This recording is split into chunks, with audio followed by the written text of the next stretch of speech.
अथ कालभैरवाष्टकम्। देवराजसेव्यमानपावनाङ्घ्रिपङ्कजं व्यालयज्ञसूत्रमिन्दुशेखरं कृपाकरं नारदादियोगिवृन्दवन्दितं दिगम्बरं काशिकापुराधिनाथ कालभैरवं भजे।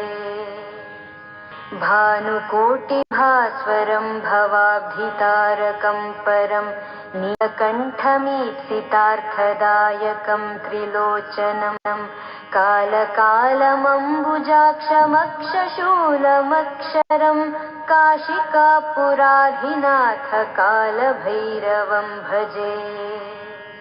शूलटङ्कपाशदण्डपाणिमादिकारणं श्यामकायमादिदेवमक्षरं निरामयं भीमविक्रमं प्रभुं विचित्रताण्डवप्रियं काशिकापुराधिनाथ कालभैरवं भजे।